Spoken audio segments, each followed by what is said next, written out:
नमस्कार, skin care with अक्षयाच्या episode number 6 मध्ये तुमचं स्वागत आहे. आजच्या एपिसोडमध्ये आपण बघणार आहोत की ड्राय स्किनसाठी कुठले मॉइश्चरायझर आणि कसे यूज करायचे. जेव्हा तुम्ही म्हणता ड्राय स्किन आहे, ड्राय स्किनमध्ये 2-3 पद्धतीच्या स्किन येतात. यंग एजमध्ये असणारी ड्राय स्किन, त्यानंतर 30 ते 35 वयोगटामध्ये असणारी ड्राय स्किन आणि त्यानंतर 50च्या वरती असणारी ड्राय स्किन. तुमचं वय जर 50 पेक्षा जास्त असेल तर ती ड्राय आणि मॅच्युअर्ड स्किन आहे. आणि हायड्रेशनच्या पद्धतीसुद्धा वयामानाने बदलतात. जेव्हा तुम्ही मॉइश्चरायझर घेताय ड्राय स्किनसाठी तर तुम्हाला हे बघायचं की त्याच्यामध्ये मॉइश्चर कंटेंट कसं आहे.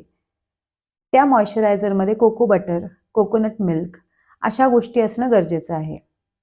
तुमची स्किन जर ड्राय आणि मॅच्युअर्ड असेल, जी 50च्या वरती असते, तर तुम्हाला व्हिटॅमिन सी रिच असणारं, कोको बटर असणारं नाईट केअर क्रीम लावणं सुद्धा गरजेचं आहे. मॉइश्चरायझर लावून त्यावर सनस्क्रीन लावणं तेवढंच अनिवार्य आहे. ह्यापेक्षा जास्त काही प्रश्न असतील तर ते तुम्ही आमच्या व्हॉट्सॲप नंबरला लिहा, आम्ही त्याची उत्तरं देऊ. तोवर स्वतःची काळजी घ्या.